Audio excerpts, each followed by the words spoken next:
Instead of trick-or-treating, why not stay inside and have a game night?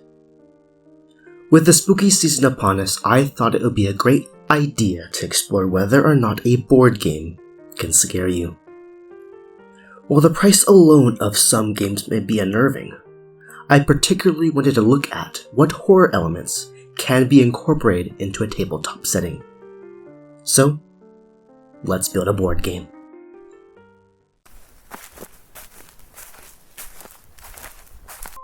Your heart pounds erratically within the confines of your chest, resembling a relentless drumbeat against your quivering ribs. I shouldn't be here, you think. I should have just taken the normal route home. Anger flares up inside of you. Helpless frustration and poor choices abound. These emotions swirl together, creating a potent cocktail of misery that threatens to overwhelm you completely.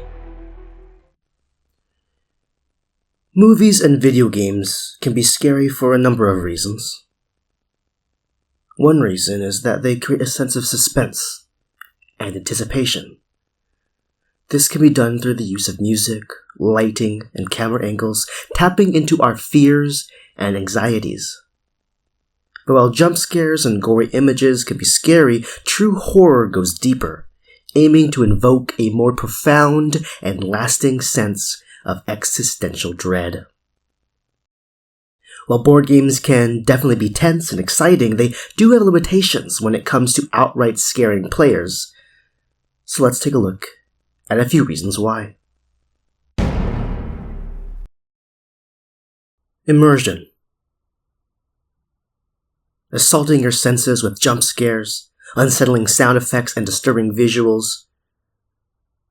Video games and movies excel at that, whereas board games primarily rely on your imagination. You're not directly in control of your choices and actions. Instead, you're limited to moving pieces on a board. This abstraction of being limited by your turn can make it harder to truly suspend your disbelief and feel genuine fear.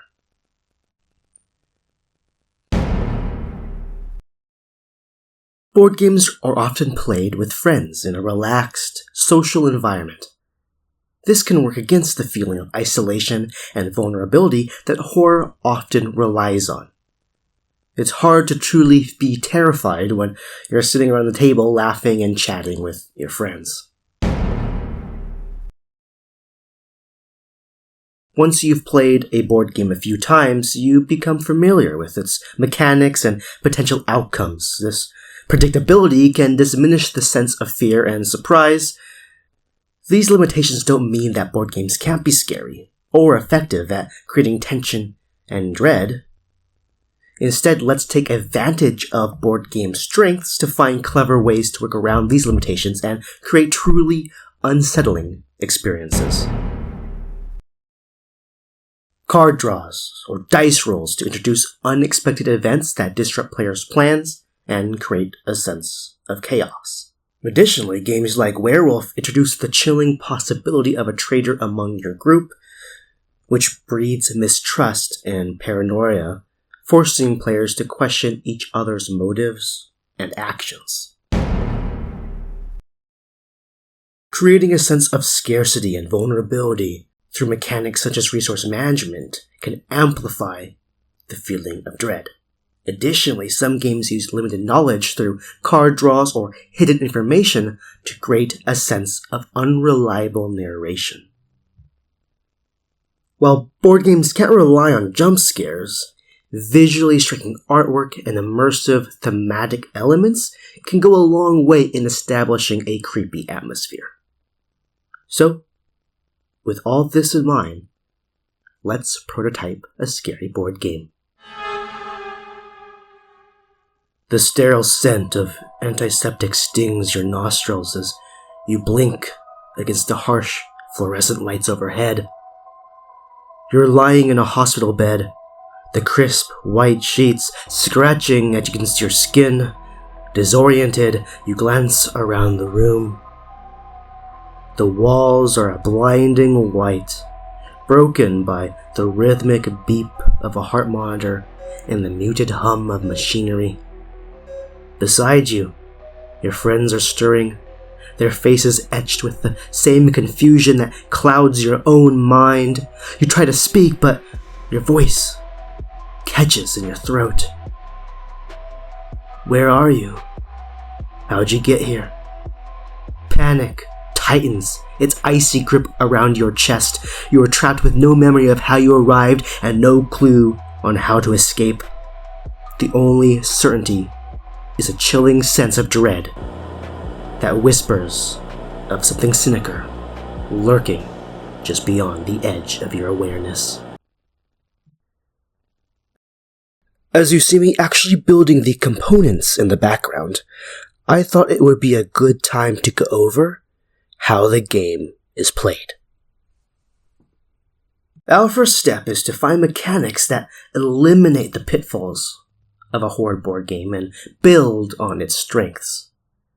I think the cooperative board game, The Mind, created by Wolfgang Warsch, is a great basis for doing just that. In The Mind, you and your teammates work together to complete levels by playing numbered cards in ascending order.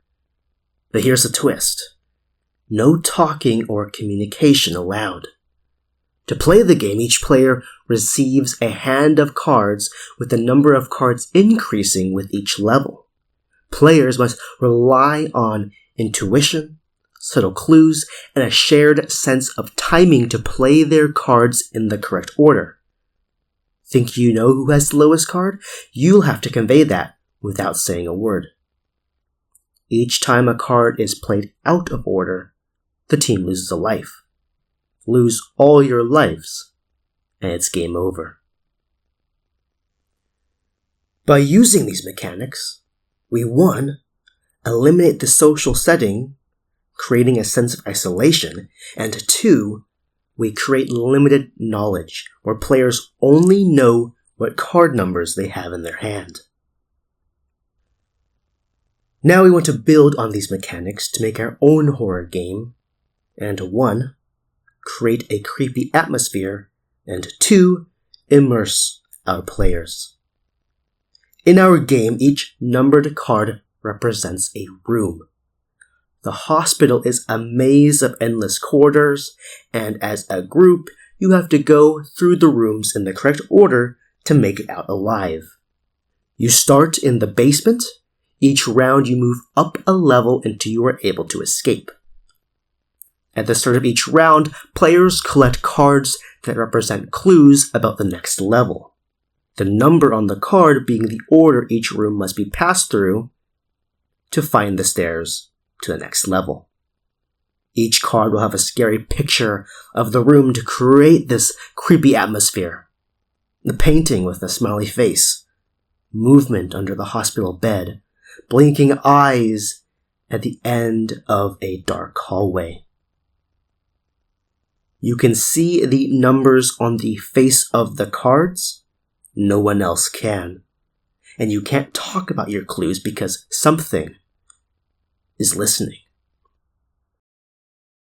The back of the cards are empty, blank, unless your room has the monster. Everyone else at the table knows if your hand has the monster in it. Everyone but you. This creates isolation and loneliness, knowing that you are the only one that lacks this information. But if you play the cards in the right order, it will be fine. You will never see the back of the card. Your group will never see the monster, and the monster won't see you. Following the rules of the mind, each player will still play cards in ascending order without speaking.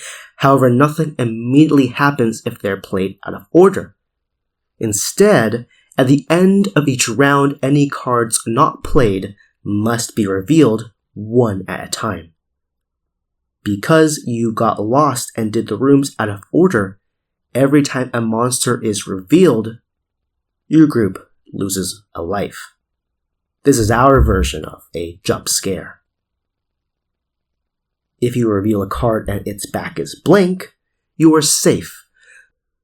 But the monster becomes more aware and must be added to the back of that card.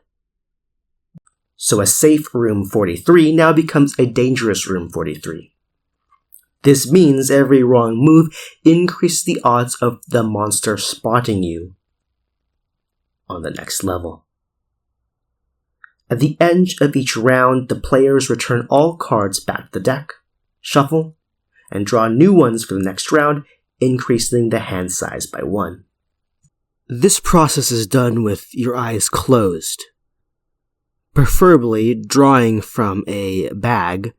That way, you cannot see what's on the back of your card. Complete 10 rounds without losing more than 1 life per player, your group wins. But if you lose too many lives or run out of time, you lose.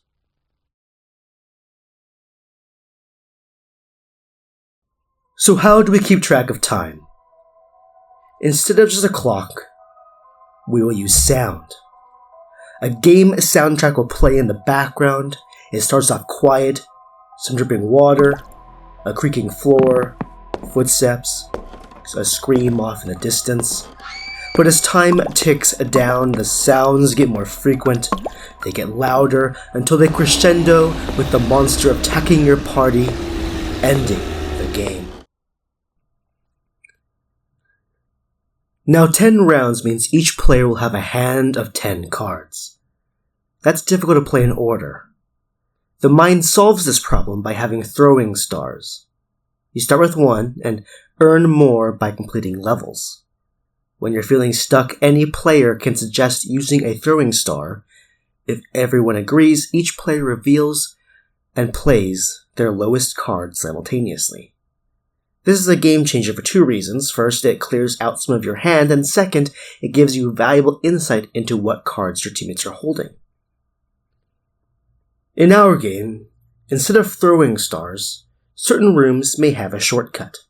If all players agree on using this shortcut by raising their hands, they remove the lowest card by placing it face up on the table. This is great if you know that there are a lot of monsters in other players' hands that you'd like to remove. However, you can only use the shortcut a certain number of times equal to the number of players. This works better than throwing stars because it creates a bit more chaos and limitations on when they can be used. And that's how you build a scary board game. By using elements of eerie imagery and sound design, we build an intense setting.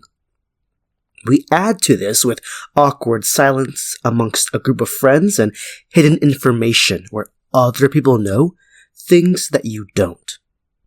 These elements combine together with consistent themes of friends escaping from an underground hospital, finding clues to navigate unknown floors without being seen by the monster before time runs out. I hope you enjoyed the background video showcasing how all the components of this board game prototype was made. So in the end, did we succeed in making a horror board game? For some, yes. Others know, as with board games especially, it all comes down to one's own imagination. It's less about whether or not a board game is scary, and more about whether or not you'll let it.